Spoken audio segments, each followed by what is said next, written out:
మనందరికీ తెలుసు కదా. రీసెంట్గా అయితే గురుకులాలకు సంబంధించిన ఒక స్కూల్లో అయితే ఆ యొక్క ఫుడ్ పాయిజన్ జరిగి పిల్లలైతే చనిపోవడం జరిగింది. ఆ యొక్క చనిపోయిన పిల్లోడు వచ్చేసి ప్రశాంత్. అయితే ఈ యొక్క విషయంలో అయితే ప్రభుత్వాలు తలదించుకోవాల్సిన అవసరం ఉందని అయితే మనకైతే క్లియర్గా అర్థమవుతుంది. ఎందుకు అంటే స్వతంత్రం వచ్చి 75 సంవత్సరాలు దాటినా కూడా ఒక పిల్లల వైద్యం కోసం ఇంత కష్టపడాల్సి వస్తుంది.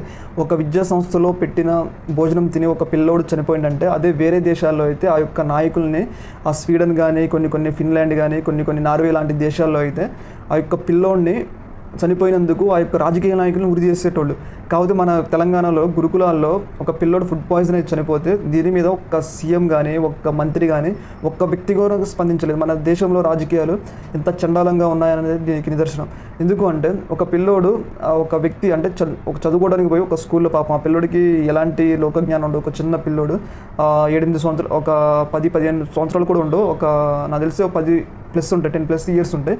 అలాంటి పిల్లోడు తన ప్రమేయం ఏం లేకుండా పాపం ఒక స్కూల్లో పెట్టిన ఫుడ్ తిని చనిపోయాడంటే ఇది ఒక దేశానికి సిగ్గుచేటు.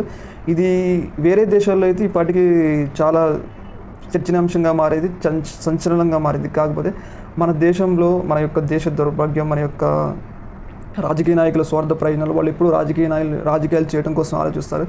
ప్రజల నుంచి ఓట్లు ఎలా ఆలోచించుకుంటారు కానీ ప్రజల యొక్క మంచి కోసం, ప్రజల యొక్క బాగు కోసం ఆలోచించారు. సీఎం రేవంత్ రెడ్డి ఒక్కసారి ఆ పిల్లగాడు చనిపోయింది కదా, ఎందుకు చనిపోయింది అని ఒక రివ్యూ మీటింగ్ కూడా చేయలేదు. ఒక దేశంలో ఒక వ్యక్తి, ఒక పిల్లగాడు చనిపోయిందంటే, ఒక ఫుడ్ పాయిజన్, అది స్కూల్లో ఫుడ్ పాయిజన్ అయితే చనిపోయిందంటే ఇది ఒక మామూలు విషయం కాదు. ఏదేమైనా కానీ రాజకీయ నాయకులు ఈ యొక్క ఇష్యూల పట్ల చాలా సమగ్రంగా ఉండాలి. ఒక దేశం మంచిగా ఉందని దానికి గుర్తింపు ఏంటంటే ఆ దేశంలో వైద్యం సరిగ్గా ప్రజలకి, పిల్లలకి అందితేనే ఆ దేశం డెవలప్మెంట్ జరిగిందని. ఏదైనా పెద్ద బిల్డింగ్లు, రంగురంగుల బిల్డింగ్లు కట్టుకొని ఒక 20-30 కిలోమీటర్ల ప్లేస్లో పెద్ద 4-20-30 అంతస్తుల బిల్డింగ్లు కట్టుకొని ఉంటే ఆ దేశం అభివృద్ధి చెందిన దేశం కాదు. ఆ యొక్క ప్లేస్ వరకు అభివృద్ధి చెందినట్టు. అభివృద్ధి అంటే ప్రతి ఒక్క వ్యక్తికి వైద్యం సరిగ్గా సమపాలలో ఎలాంటి డిస్క్రిమినేషన్ లేకుండా అందినప్పుడే ఆ దేశం అభివృద్ధి చెందిందని అయితే మనకి ఇది క్లియర్గా అర్థమవుతుంది. ఒక అన్యం పుణ్యం తెలియని ఒక పిల్లగాడు ఒక స్కూల్లో పెట్టిన ఫుడ్ వల్ల చనిపోతే మన దేశం ఏమి అభివృద్ధి చెందిన దేశం మీరు ఆలోచించుకోండి.